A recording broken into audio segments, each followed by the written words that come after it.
Council members, please take your seats.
Ladies and gentlemen, quiet on the floor, please. Quiet on the floor, please.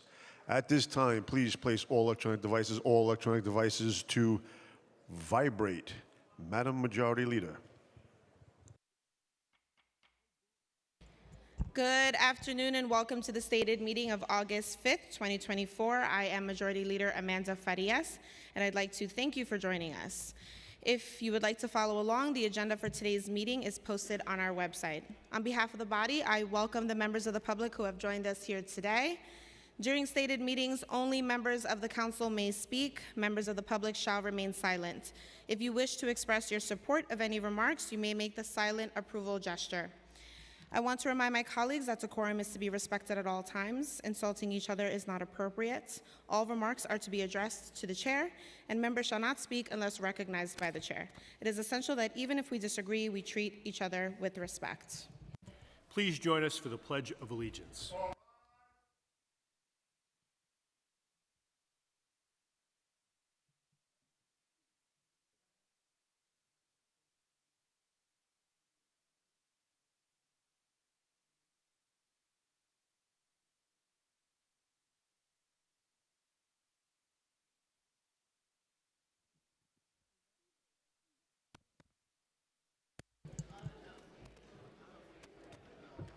Roll call.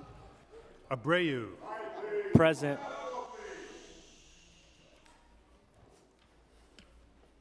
I'm present.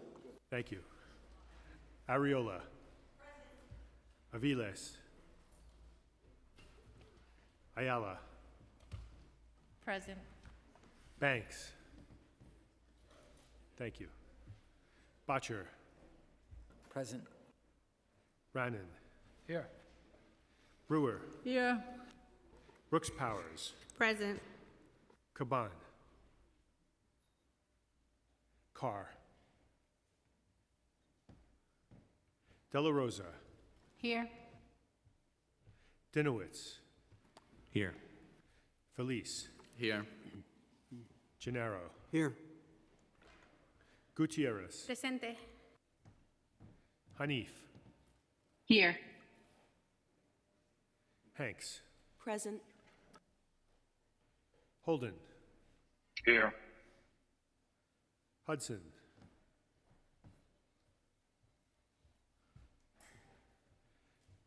Joseph. Present. Krishnan. Here. Lee. Here. Lewis. Here. Marmorato. Present. Marte. Here. Mealy. Menon. Here. Moya. Present. Narcisse.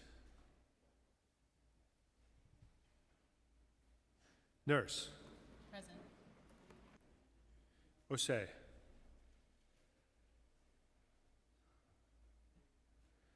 Palladino. Powers. Here. Wrestler. Here. Riley. Present. Rivera. Present. Salam. Present. Salamanca.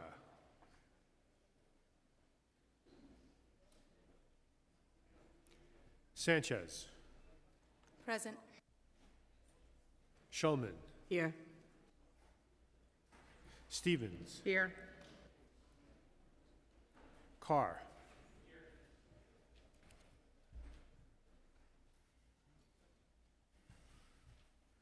Ung. Present. Palladino.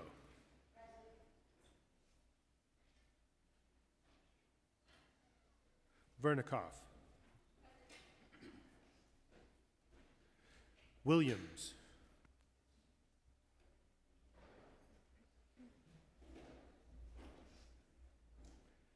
Juan.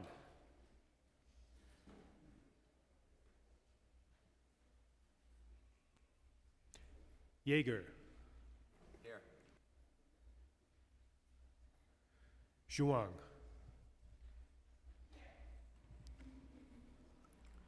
Here. Thank you. Borelli. Here. Farias. Present. Speaker Adams. Present.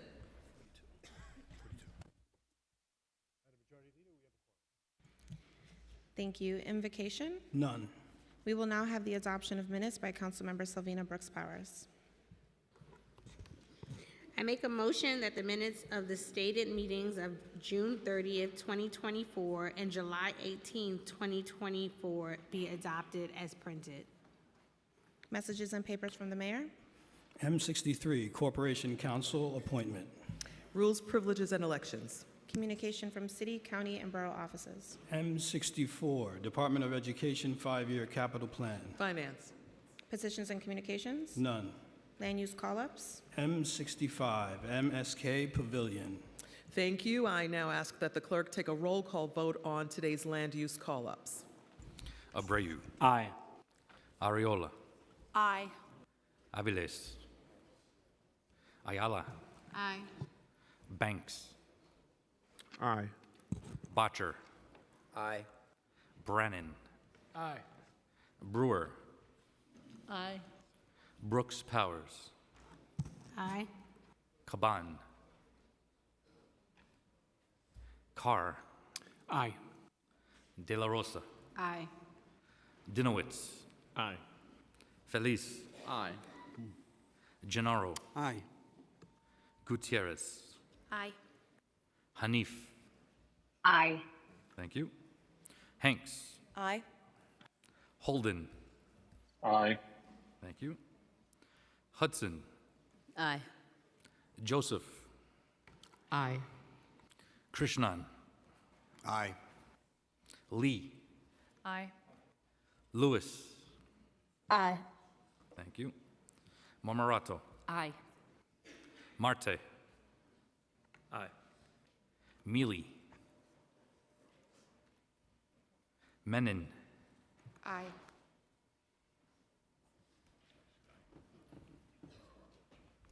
Moya. Thank you. Narcisse. Nurse. Osei. Palladino. Aye. Powers. Wrestler. Aye. Riley. Aye. Rivera. Aye. Thank you. Salam. Aye. Salamanca. Sanchez. Aye. Shulman. Yes. Stevens. Aye. Ung. Aye. Vernikov. Williams. Juan. Yeager. Aye. Zhuang. Aye. Menon. Aye. Thank you. Thank you. Borelli. Aye. Farias. I vote aye. Speaker Adams. I vote aye.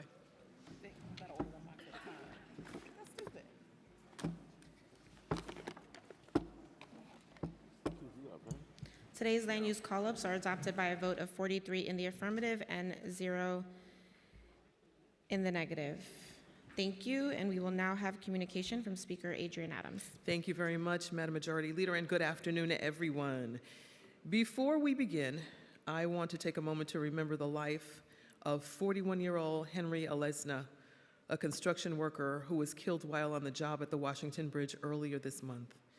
Henry leaves behind his wife and their 1-year-old daughter. Our prayers are with his family and loved ones during this difficult time. Now I'd like to take a minute to discuss some troubling recent developments in our city. Respect for the laws, democratic governance, and the separation of powers is the foundation of representative democracy that underpins our city's local government. When these norms are eroded, the result is a weakened democracy. The effect is a government that is less responsive to those it represents and the lowering of safeguards that protect the public interest.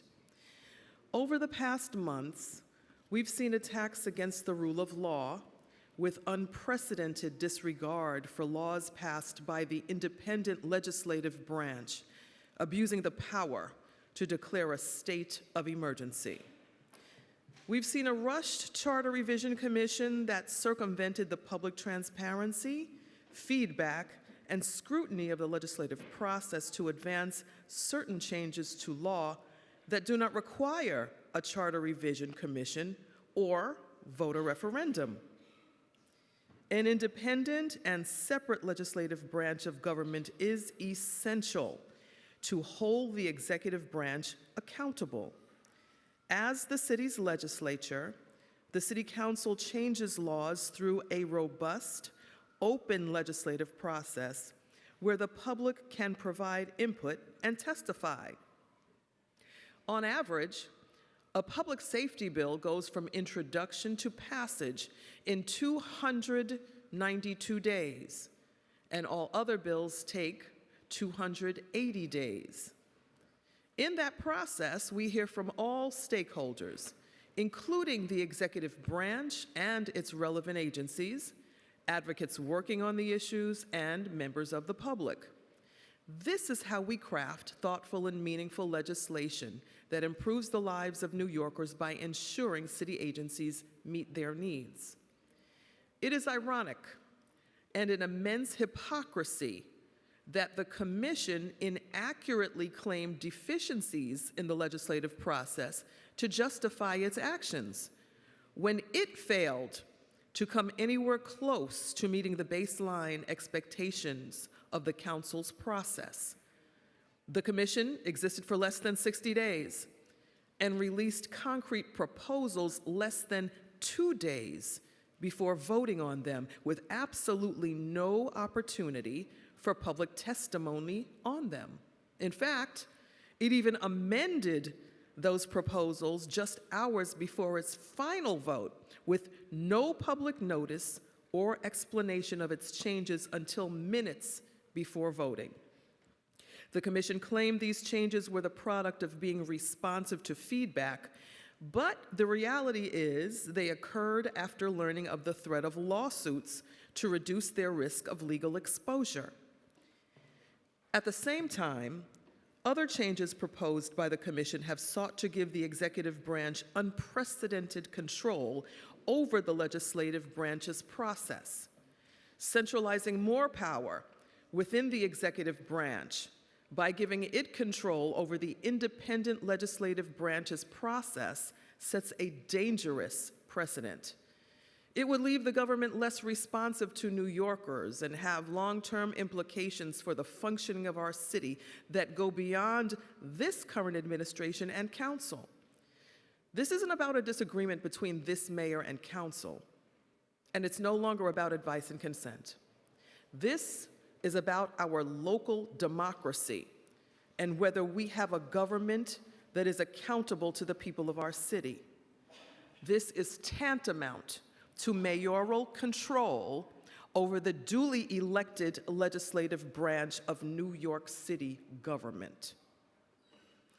We've also seen independent oversight agencies become the target of attacks, whether it is those responsible for civilian complaints of police abuse or campaign finance. This disregard of democratic governance and processes cannot be normalized. The strength of our city, our government, and our democracy relies on upholding these principles that safeguard public confidence and trust in our institutions. It is important for all of us not to lose sight of this by minimizing these circumstances as routine to the political process, because it is not and should not be unless we're okay with losing the strength of our democracy. Throughout the month of August, we have many important holidays to recognize. August is National Breastfeeding Month, the time when we promote the importance of lactation equity, including making lactation rooms more accessible in our workplaces and public spaces. The Council is so proud of our commitment to ensure accommodation for our nursing mothers. August 6th was Jamaican Independence Day. Our city is home to a vibrant and flourishing Jamaican community, which has contributed to the vitality of our city. And I invite everyone to celebrate Jamaican Independence Day right here in Council Chambers this evening, starting at 5:00 p.m. August 10th was Ecuadorian Independence Day. August 12th was Tisha B'Av, a day of fasting, prayer, and reflection observed by our Jewish communities. Yesterday was Pakistan Independence Day. Today is Indian Independence Day and National Liberation Day of Korea. August 19th is Afghanistan Independence Day. And August 21st is National Senior Citizens Day. And as you all know, I call our seniors, our older adults, the jewels of our communities, because we strive to be them, and we appreciate all that they've done for us. August 24th is Ukraine Independence Day, and as a city, we continue to stand with the 150,000 Ukrainian New Yorkers who call our city home. August 26th is Women's Equality Day, which was created thanks to the advocacy of former Congresswoman Bella Abzug. And August 31st is Trinidad and Tobago Independence Day. Finally, I want to wish a happy birthday to council members who were born in the month of August and carry that lion around their mouths and necks. My mother was a Leo, just saying. So I salute her too. Salute you, Ma. Councilmember Carr. Councilmember Marmorizzo, Councilmember Mealy, and Councilmember Vernikoff. And a happy belated birthday to our Deputy Chief of Staff for Communications, Mandela Jones.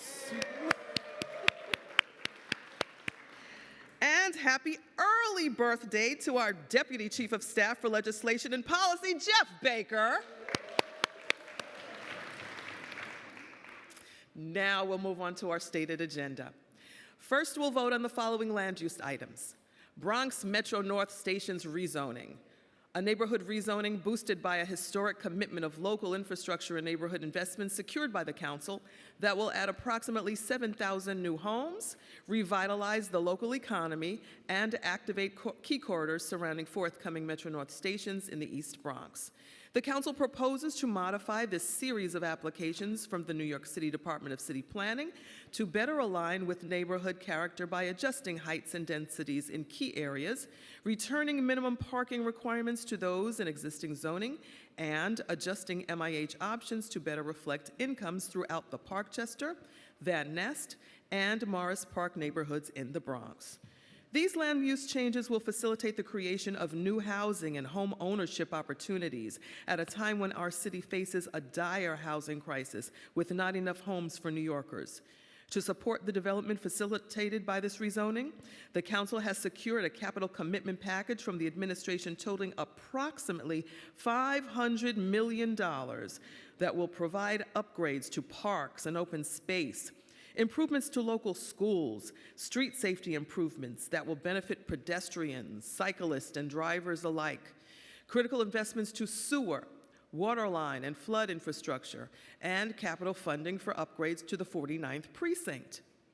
This historic investment and planning effort would not have been possible without the tireless efforts of Majority Leader Amanda Farias, Land Use Committee Chair Rafael Salamanca, Zoning Subcommittee Chair Kevin Riley, and Councilmember Christy Marmorato, as well as the support from the Council's Planning and Land Use team, Paris Strotter, Chelsea Kelly, Ann McCoy, William Vidal, Ryan Coate, Arthur Hutt, and Dana Leventhal. We also thank the Department of City Planning and Administration. 3033 Avenue V rezoning will facilitate a new 9-story mixed-use development, including groundwater retail and approximately 109 housing units, 27 of which are affordable units, in the Sheepshead Bay neighborhood of Brooklyn in Councilmember Narcisse's district. The council proposes to modify these actions by removing MIH option 2 and adding the deep affordability option. 197 Berry Street rezoning will reduce existing development parking requirements from 142 accessory parking spaces to 42 in order to convert existing parking spaces to a self-storage facility containing 300 self-storage units in the Williamsburg neighborhood of Brooklyn in Councilmember Gutierrez's district. The remaining 42 parking spaces would remain accessory to the residential building. Wings and Seafood Sidewalk Cafe. The council will vote on disapproval of an application for a revocable consent to operate a sidewalk cafe in Councilmember Holden's district. We will also be voting on 2 applications in Councilmember Ressler's district. 500 Kent Avenue will facilitate the development of a new 23-story commercial building with ground floor retail and waterfront public access in the Williamsburg neighborhood in Brooklyn. The council proposes to modify these actions by clarifying in the associated restrictive declaration how certain mitigation measures will be coordinated with appropriate city agencies. 712 Myrtle Avenue will facilitate the construction of a 9-story mixed-use building with approximately 62 units, including 15 permanently affordable units in the Bedford-Stuyvesant neighborhood of Brooklyn. The council proposes to modify these actions by removing MIH option 2 and adding the deep affordability option. Lastly, in the area of land use, we will be voting on 2 applications in Minority Leader Borelli's district. Arthur Kill Terminal, a zoning text amendment to landfill action, special permit, and a city map change to facilitate the development of a waterfront site just south of the Outer Bridge Crossing in Staten Island into a marine terminal specially designed for the staging and assembly of offshore wind components, which are essential to supporting New York's transition to green renewable energy. The council proposes to modify the proposed text amendment to require that any project seeking City Planning Commission authorization for zoning relief under the proposed text amendment text must support the city's green energy infrastructure. And Princess Point will facilitate the construction of new mapped streets and the development of 108 detached single-family homes in the Princess Bay neighborhood of Staten Island. Next, we'll vote on the following finance items: a transparency resolution approving new designations and changes of certain organizations receiving funding in the expense budget. A preconsidered resolution sponsored by Councilmember Justin Brannan amending an existing 40-year Article 5 tax exemption for one rent-stabilized building in Deputy Speaker Ayala's district. A preconsidered resolution sponsored by Councilmember Brannan renewing an existing 40-year Article 5 tax exemption for the preservation of one rent-stabilized building in Deputy Speaker Ayala's district. A preconsidered resolution sponsored by Councilmember Brannan authorizing a 40-year Article 11 tax exemption for the preservation of one rent-stabilized building in Councilmember Salam's district. And a preconsidered resolution sponsored by Councilmember Brannan authorizing a 40-year Article 11 tax exemption for the preservation of one rent-stabilized senior building in Councilmember Salam's district. The Bronx, Manhattan, and Queensborough delegations of the Council have also approved the following appointments to the Department for the Aging's Advisory Council that will be voted on: Sophia L. Reed, Myung-Mi Kim, and Mark Meredy. Today, we will also vote on the following pieces of legislation. Resolution 372, sponsored by Councilmember Rita Joseph, calls on the New York City Department of Education to provide support for student newspaper at every high school, recognizing the important role of student journalism. I want to acknowledge that we do have our students from the Youth Journalism Coalition who advocated for this important legislation. They are in City Council chambers today. We thank you to our scholars for your hard work.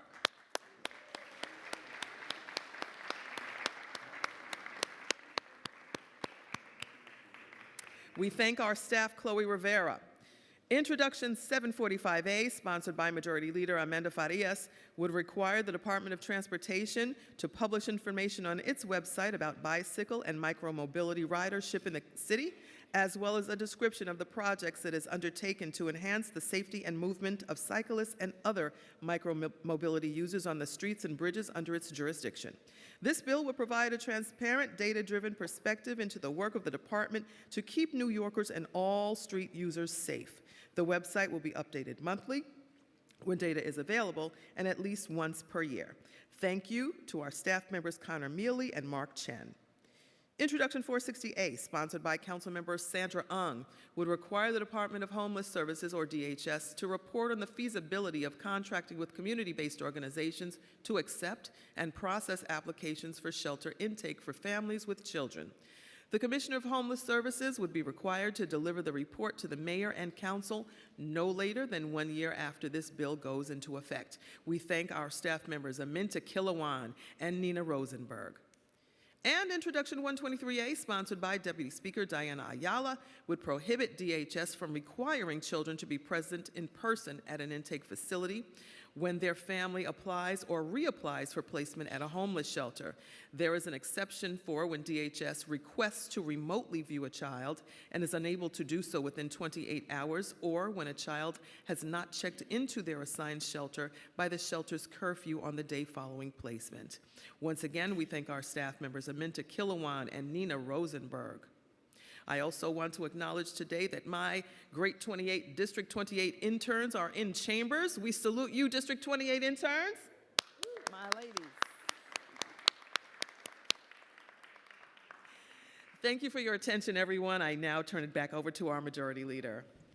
Thank you, Speaker Adams. We will now move into discussion of general orders, and I'd like to recognize Council Members Ung and Ressler. Councilmember Ung. Thank you, Madam Majority Leader, for the opportunity to speak briefly about Intro 460. Today, we are taking an important step toward making our city's shelter more accessible and compassionate for homeless families and children. Currently, families are forced to navigate a system that asks them to travel miles, often with young children, to reach the PATH Intake Center in the Bronx, the only intake center for families in the 5 boroughs. However, we know that the first stop for many families in crisis is not a PATH Center, but their local community organizations, the same organizations that have been working tirelessly on the front lines, providing culturally competent and in-language services that our immigrant community rely on. These community-based organizations are trusted. They're present where the families live, and they're already doing so much of this important work.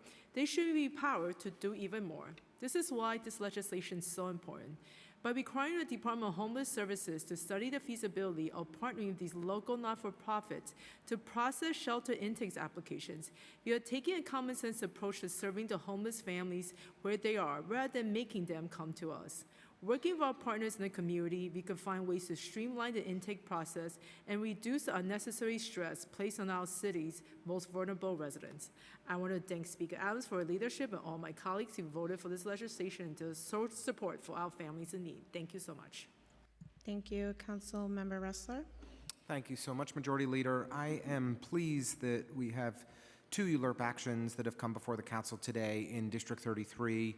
Firstly, much-needed housing along Myrtle Avenue in Bed-Stuy that will create some deeply affordable housing, some market-rate housing, some community space for a beloved community-based organization, some retail space.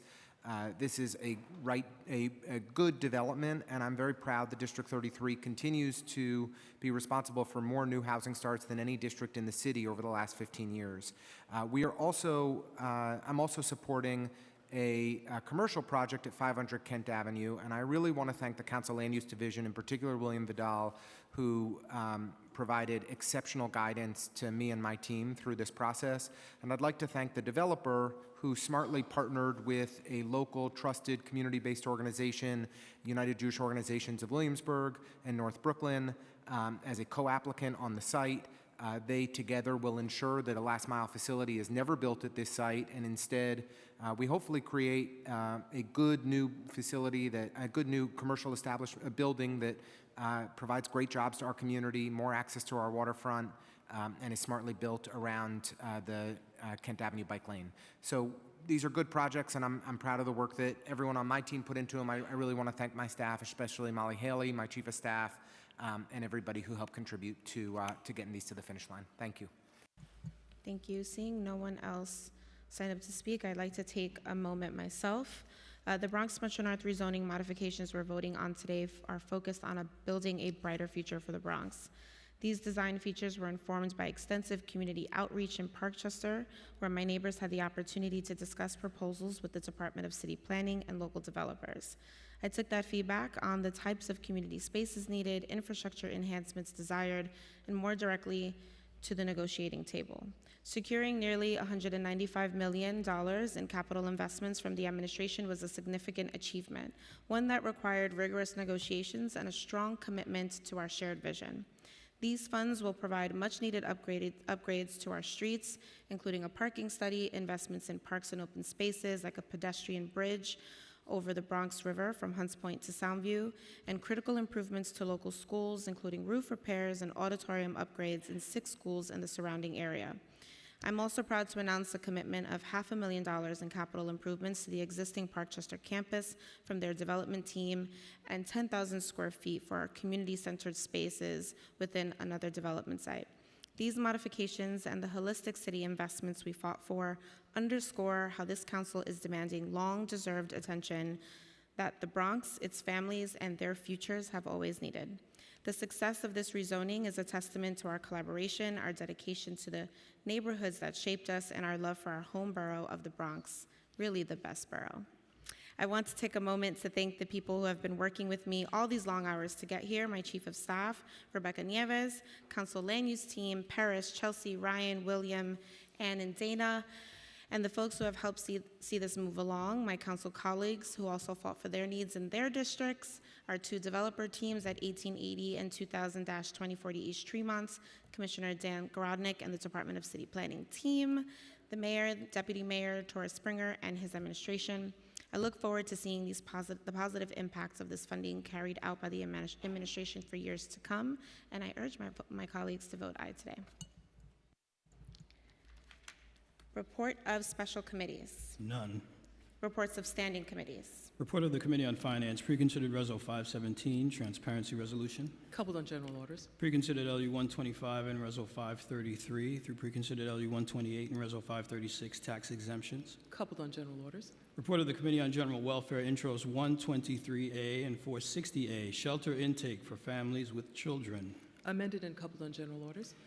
Report of the Committee on Land Use, LU 101 through LU 118 on page 9, various applications. Approved with modifications and referred to the City Planning Commission pursuant to Section 197 of the New York City Charter. LU 119 and Reso 537, 197 Berry Street rezoning. Coupled on general orders. LUs 120 and 121, zoning amendment. Coupled on general orders. Approved with modifications and referred to the City Planning Commission pursuant to Section 197 of the New York City Charter. LU 122 in Reso 538, and LU 123 in Reso 539, Princess Point Development. Coupled on general orders. LU 124 in Reso 540, Sidewalk Cafe. Motion to disapprove. Report of the Committee on Transportation and Infrastructure, Intro 745A, Micro-Mobility Device Activity. Amended and coupled on general orders. General Orders Calendar, LU 101 and Reso 541 through LU 104 and Reso 544, Arthur Kill Terminal. Coupled on general orders. LU 106 and Reso 545 through LU 113 and Reso 551 on page 14, Bronx Metro North Station. Coupled on general orders. LU 114 and Reso 552 through LU 116 and Reso 554, 500 Kent Avenue. Coupled on general orders. LU 117 in Reso 555 and LU 118 in Reso 556, 3033 Avenues V rezoning. Coupled on general orders. LU 120 in Reso 557 and LU 121 in Reso 558, 712 Myrtle Avenue. Coupled on general orders. Resolution appointing various persons Commissioner of Deeds. Coupled on general orders, I now ask that the clerk take a roll call vote on all items coupled on today's general orders calendar. Abreu. Aye. Ariola. Permission to introduce my guest? Permission granted. Thank you. This is Amanda Jaggernath. She is a council member for the day, and she has a few words she'd like to say. Go ahead, honey. It's okay. Good afternoon, everyone. My name is Amanda Jaggernaut, and I am a student at MS-137 America School of Heroes School, which is located in Queens. Today, I am here honored to represent my school here at City Hall. And I am incredibly excited to be here and have the opportunity to meet with all of you. This just proves coming from a hardworking migrant parent, at times struggling to give me the best education so I can achieve anything in life that is possible for me and my family. Thank you.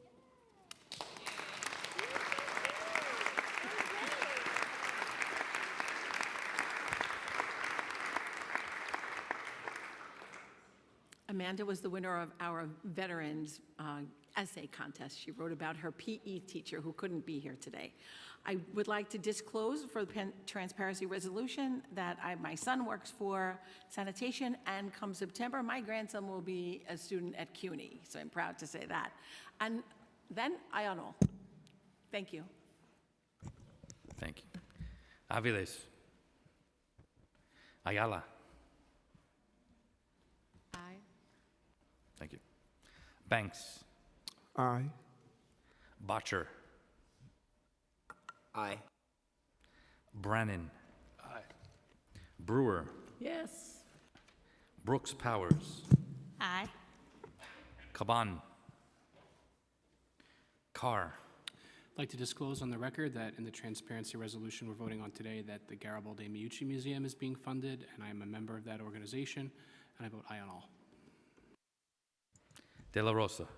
Aye on all. Dinowitz. Aye on all, and I want to give a quick shout out to my 3 interns who are up in the balcony, Joshua Falk, Ethan Kaur, and Moises Lopez.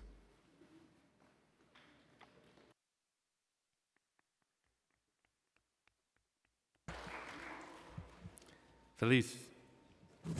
Aye. Gennaro. Aye. Gutierrez. Aye. Hanif. Aye. Thank you. Hanks. Aye. Holden. Aye. Thank you. Hudson. Permission for a brief shout out. Permission granted for a brief shout out.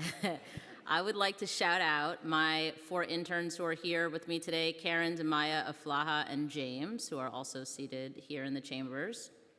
I'll pause for the round of applause. Thank you. And I'm an aye on all. Thank you. Joseph. I want to disclose on the record that my child is a son, being funded in this reso is a student at New York City Public Schools, and aye on all. Krishnan. Just disclosing that 2 of my children are both students at the New York City Public Schools. With that, I vote aye as well. Lee. Aye on all. Lewis. Aye on all. Thank you. Mamarato. Permission to explain my vote? Permission granted. Thank you. Thank you, Majority Leader. I tend to address my comments and remarks specifically to those of my district, District 13. and I do this purposely because the constituents of my district are the voices and people that I listen to when making decisions here in City Hall. So members of District 13, I speak directly to you today because you are who I am here to represent. Today's vote on the Bronx Metro North Station Plan is a remarkable achievement, and I am proud to have led this initiative for the people of our district. From the moment this proposal was introduced, I have been committed to ensuring it aligns with our community's needs and aspirations. In response to your concern, we secured critical modifications to this plan. This includes capping building heights, reinstating parking mandates, and protecting our low-density neighborhoods. We have fought for and achieved almost $300 million in capital investments to enhance our public safety, parks, streets, and flood protection in our district. This smart development plan will bring new transit options, thousands of jobs, and home ownership opportunities for our constituents. It represents a balanced approach that respects our district's unique character while providing for its future growth and resilience. I just want to extend my deepest gratitude to everybody who participated in this process, including the City Council Land Use team, my Chief of Staff, April, my D13 team, my colleagues in council, and most importantly, my constituents who worked with me to achieve this success. I thank you so much, and I vote aye on all. Thank you. Marte. I vote aye. Mealy. Menon. Aye. Moya. I vote aye. Thank you. Narcisse. Nurse. I vote aye. Osei. Palladino. Aye on all. Powers. Ressler. Aye. Riley. Aye. Rivera. Aye. Thank you. Salam. Permission to give a shout out. Permission granted. I just want to shout out my intern who is here with us in the chamber as well, Cerise Kuspa. And yes, indeed. We actually have an amazing team of interns, but she's here, and I just wanted to acknowledge that, and I vote aye on all. Salamanca. Madam Majority Leader, permission for consensus vote on all land use call-ups. Permission granted. Thank you, and then I vote aye on all. Sanchez. Permission to explain my vote. Permission granted. Just want to congratulate all colleagues, Majority Leader, Councilmember Salamanca, and Councilmember Marmorato on the Bronx Metro North rezoning. And since we're all doing it, I want to shout out our intern whose last day is today, Sarah Torres, who's amazing. And please watch out for her and make sure you hire her in a couple years when she finishes college. Thanks.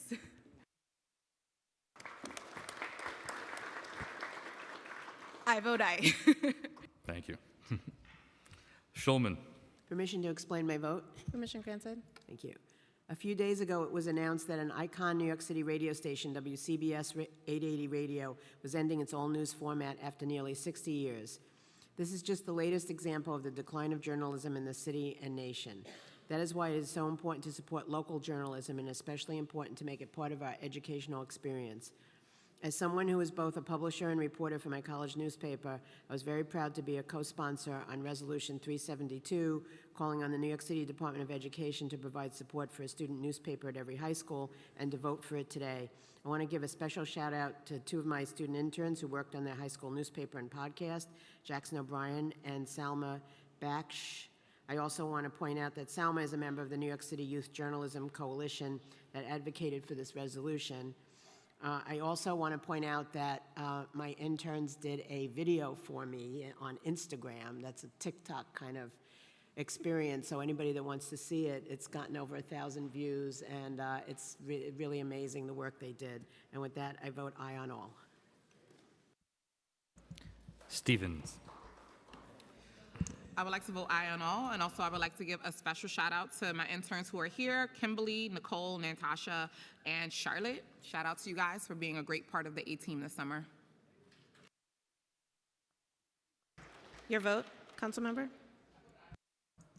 Thank you. Ung. Aye on all. Vernikov. Aye. Williams. Juan. Yeager. Aye. Zhuang. Aye. Borelli. Aye. Farias. I vote aye on all. Speaker Adams. I vote aye.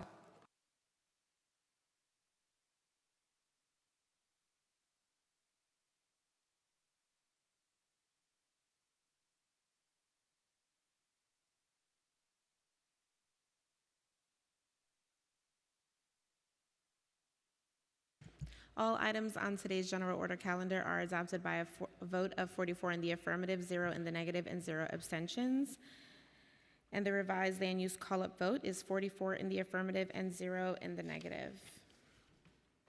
Introduction and reading of bills. Speaker Adams.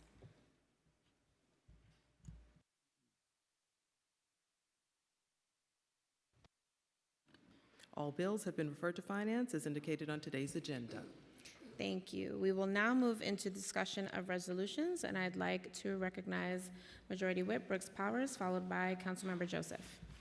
Thank you. I rise before you today to introduce two resolutions. The first is Resolution 518, which designates October as Jamaican Heritage Month in New York City.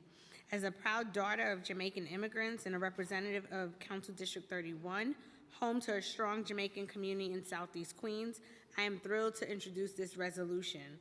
In our city, and particularly in Southeast Queens, the energy, creativity, and spirit of Jamaica are palpable. Our community is enriched not only by the scholars, community leaders, and vibrant art scene, but also by the pioneering scientific achievements that have emerged from Jamaica. Jamaicans make up 5.5% of New York's foreign population and 2% of the city's total population, with significant concentrations in Southeast Queens, Central and Eastern Brooklyn, and the Northern Bronx. These numbers are not just statistics, they represent a vibrant tapestry that adds depth, innovation, and resilience to our city. In honor of Jamaica's National Heritage Week, celebrated the third week of October each year, I am proud to recognize and celebrate Jamaican heritage on this important month. Majority in New Whip, York. your time has expired. Thank you. Thank you. Councilmember Joseph. Thank you, Majority Leader, Madam Speaker, and colleagues. Today, I'm thrilled that Resolution 372, urging New York City Department of Education, now New York City Public School, to support the creation of a student newspaper in every high school, has been adopted by the Education Committee earlier. Ensuring that each high school has a student newspaper is essential for fairness and equity, especially for students from low-income families. It is an investment in fostering critical thinking among our students and reinforcing democratic principles. A student newspaper offers a platform for students to express their ideas and develop critical thinking skills, as noted in the resolution. Participating in student newspapers not only enhance students' knowledge and abilities, but also foster democratic values, government accountability, and a well-informed society. Colleagues, I trust in the commitment of New York City Public Schools to fairness and equity for all students, regardless of economic background, race, and zip code. I urge all of you to vote yes, calling on the New York City Public Schools to provide resources and assistance to establish a student newspaper in every non-charter public school in New York City. I want to thank my team and the legislative team. Councilmember, your time has expired. Yes, ma'am. Seeing no one else signed up to speak, we will now have a voice vote on today's resolution. If you wish to vote against or abstain from today's resolution, please notify the Legislative Documents Unit by email or by approaching the dais. I'll now read today's resolution into the record. Resolution 372 calls on the New York City Department of Education to provide support for a student newspaper at every high school. Will all those in favor say aye? All opposed say nay. Any abstentions? The ayes have it. We will now move into general discussion, and I'd like to recognize Councilmember Riley, followed by Councilmember Vernikov. Thank you, Majority Leader. Today, I proudly introduce Resolution 524, a resolution calling on the New York State Legislature to pass and the governor to sign A8591 S1709, led by Assembly Member Rodneyce and Senator Leroy Comrie. This crucial legislation would grant homeowners facing foreclosure the right to legal counsel, providing them with vital protection as they navigate complex legal proceedings. According to the National Bureau of Economic Research, 44% of New York homeowners in foreclosure settlement conferences lack legal representation. This is unacceptable and directly correlates with the alarming rise in the pre-foreclosure properties across New York City. With New York City ongoing housing crisis, it is essential that every homeowner is safeguarded with legal representation to prevent unjust losses and keep our communities stable. I would also like to highlight pieces of legislation introduced by Dr. Williams, the Black Business Month legislative package. This package is designed to remove barriers for Black and brown entrepreneurs and streamline the MWBE certification process. I urge my colleagues to sign on to these pieces of legislation. Thank you. Councilmember Vernicov, followed by Marmorato and Ariola. Thank you, Majority Leader. Today I'm introducing Resolution 525, supporting a state bill which would make it unlawful for protesters to conceal their identity. It's time to unmask the hate. In the past months, we've seen an explosion of anti-American, anti-Semitic violent protests and riots celebrating terrorism at home and abroad. Emboldened by their ability to be anonymous through face coverings, they openly wave flags of Hamas and Hezbollah, spew hatred, and we often see violence and physical altercations erupt. At every level of government, we must do all that we can to assist law enforcement in catching criminals. Allowing masks at protests has impeded investigations and slowed the progress of the criminal justice system, allowing criminals to stay loose for longer. This is a matter of public safety, and a mask ban is not a novel idea. Similar laws were passed around the country in the 1950s to combat the rise of the Ku Klux Klan and existed in various forms in the years prior. More recently, a ban was made law in Nassau County with great success. This is a common sense bipartisan bill in the state, and the resolution has bipartisan support in this council. It's time we show New Yorkers that we are taking concrete measures to do more to protect them. I ask my colleagues to join me in supporting the state bill by signing on to this resolution. Thank you. Councilmember Marmorato, followed by Ariola, then Palladino. Thank you, Majority Leader. It's an honor to introduce a local law that hits close to home and one that many parents and guardians of children that reside in New York City will appreciate. Today, I'm introducing a bill that will require all schools, public, private, and charter, to stock airway clearing devices in their building. I am glad to have a fellow mom, Councilmember Palladino, as a co-prime.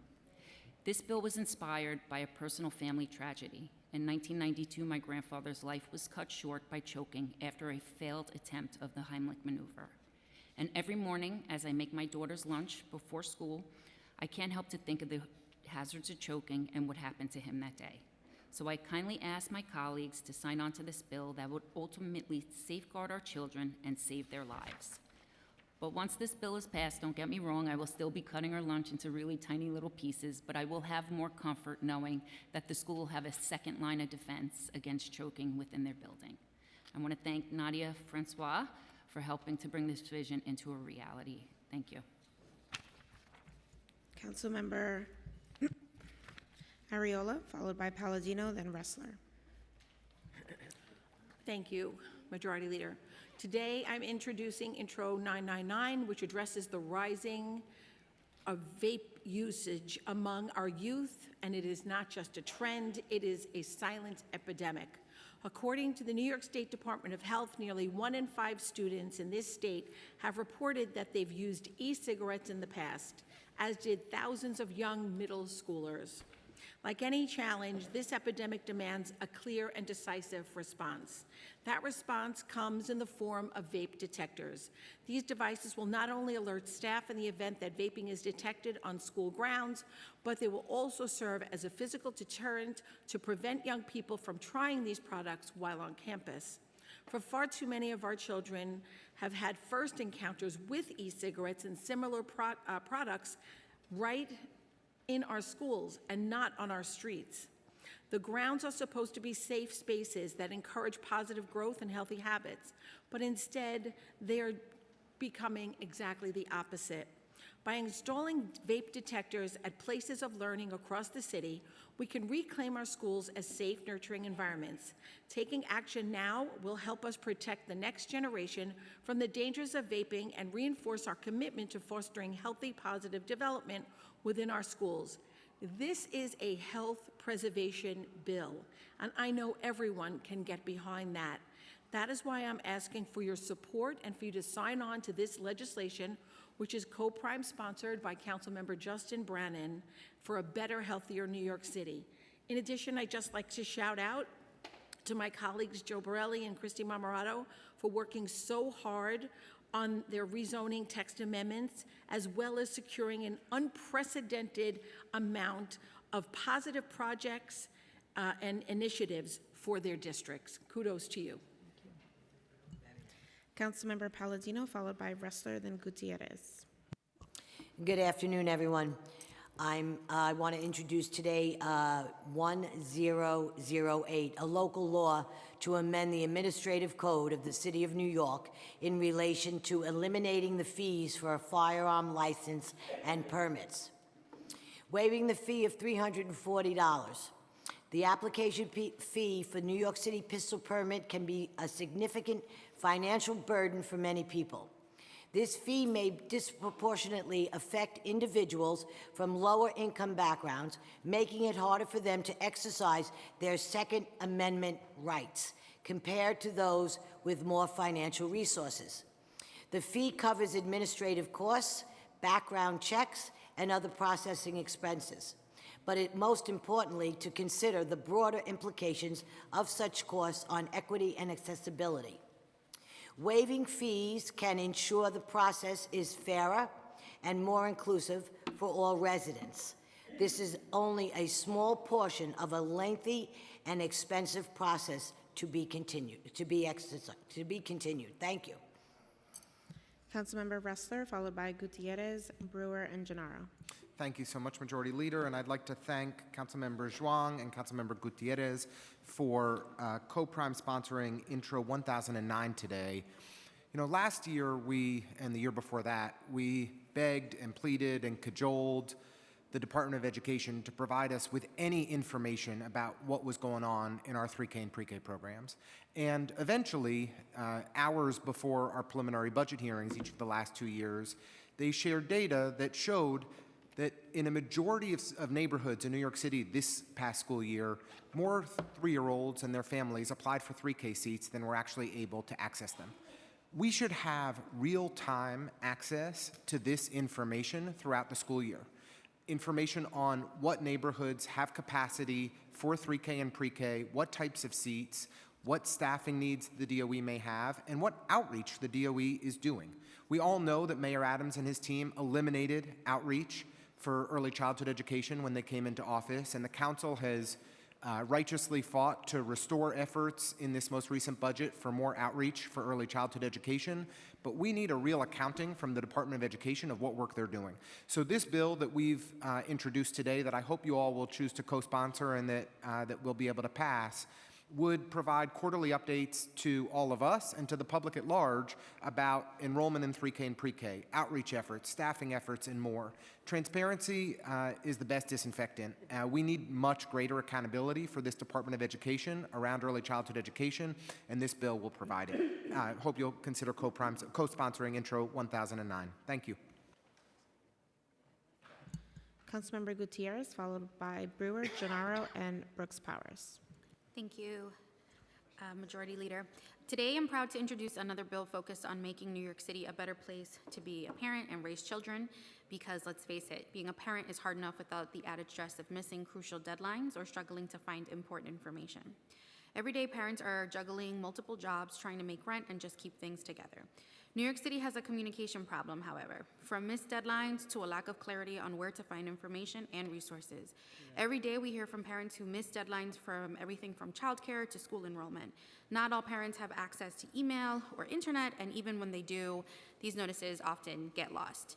Intro 1001, NYC Text for Kids, would help deliver that information directly to parents' phones, a tool that nearly every New Yorker has in their pocket. The purpose of this bill is simple: to ensure that parents in New York City have easy access to helpful, important, and accurate information regarding their children's health and development. An automated text messaging system is an obvious solution that is simple, effective, and an affordable solution that has already proven its worth, like during the pandemic, to do meaningful outreach. Parents deserve clear and timely information delivered through the most effective technology available, and I hope you join me by signing Intro 1001. Thank you.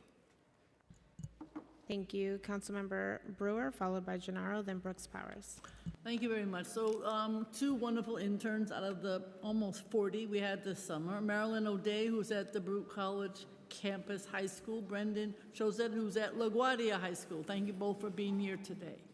Number two, August 26th, as the speaker said, was designated Women's Suffrage Day by my friend Bella Abzug. May she rest in peace. And we are doing a huge, on the West Side, effort to get people registered to vote on that day, on August 26th, and I hope people will join us. All groups like the Girl Scouts, as well as League of Women Voters, et cetera, are joining us. Number three, you've read in the papers and media about Central Park and the unfortunate situation with a lot more crime. And in speaking to NYPD, I am appreciative of all the efforts they're making with bicycle cops, with drones, with more boots on the ground. The sad part is it is almost 100% young migrants.